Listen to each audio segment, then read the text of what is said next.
in particular, Congressional race district number 10, which is where a really awesome ally and friend who should, well, listen, you know what? I don't know if Yuh-Line can close an 800 vote gap right now, which, believe it or not, even with 95% reporting, there's still enough outstanding votes where 1.3% of the vote percentage can actually be made up. But the fact that Yuh-Line, who has completely outperformed the polls. She was polling at 17% and she's got 24% of the vote.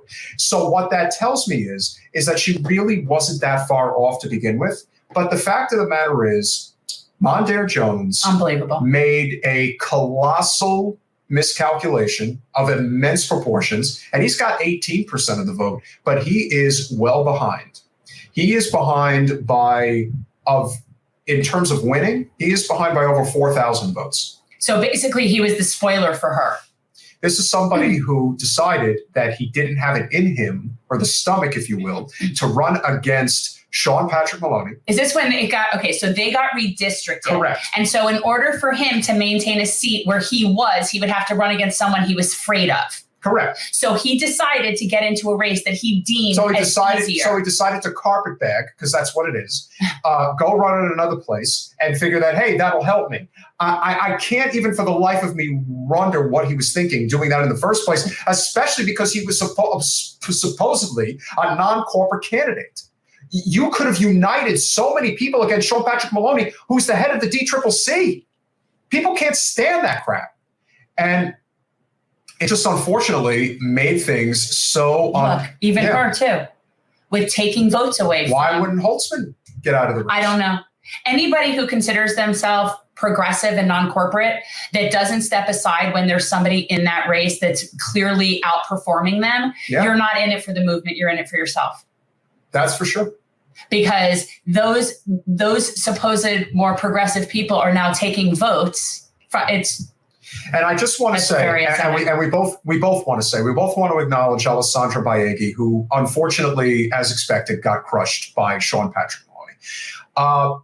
But kudos to having balls. To having the guts to go on basically a suicide mission, so that way other candidates might have an opportunity to win, like our friend Melanie DeRigo in New York's 3rd Congressional District, who unfortunately is also going to lose.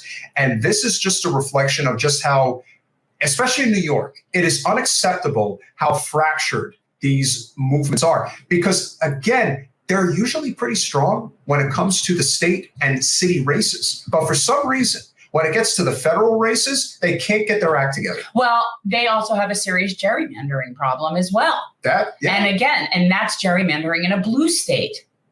I mean, it's just amazing to me. And even tonight, just overhearing people talking about like, oh, it's those Republicans. If we could just get rid of the Republicans are all, what did she say, mentally ill? Like, that mindset is not helping us. It's not going to allow us to close the gap or to be able to win races. We're not getting anywhere. No. Look, we would certainly hope that our a friendly person who came on our podcast, Sarah Hood, in New York's 22nd Congressional District, she's down by 4.5 points. She's down by about 700 votes with 68% reporting. It's not an impossible race to pull off. So we'll definitely be keeping an eye on that.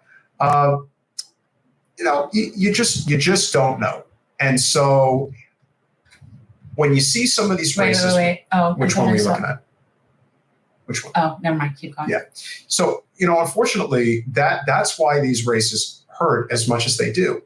And, look, think very highly of Melanie and was hoping that, she would have at least had a puncher's chance to win. But unfortunately, this guy, Robert Zimmerman, is really in deep with the establishment. And it basically is just replacing, Sousie with somebody else. That's why sometimes these things get tricky when you run with multiple people in versus just having one opponent. Can I go back to Florida? 1 second. Okay. So right now, all right, so now the numbers have changed. I don't know why that is, but now it's 90% precincts reporting, and it's 1,000 votes in favor of Daniel Goldman. Yuh-Line Niou has got 24% of the vote. Dan Goldman has 25%. Did they have a runoff or anything? No. This is just your typical primary like that. Yeah. New York's. So there's the Benin had, this is just, and we like to call these guys NPCs in politics. NPC, basically non-playable characters, just there to stand there. It isn't actually going to be doing anything. It's just going to stand there and, that's what they do. That's what they do. But New York's 10th Congressional District, there's going to be a lot of, we'll talk about this again. Like that's not like one of those races that we're not. No, it's important and it's frustrating because the difference that one person's ego made in that race is huge. Yeah. And when we're looking at a movement that really every single representative that can get through this non-corporate is a game changer situation. And for someone to let their ego interrupt that is just really telling. We have some work to do, people. We do. We've got a lot of work to do. Yeah. Thanks for watching. If you want to support our mission to transform politics into service, please like this video, subscribe, follow us on social media, and consider joining our Patreon, where you'll get early access to our interviews as well as other exclusive content. Links are in the description. Peace out.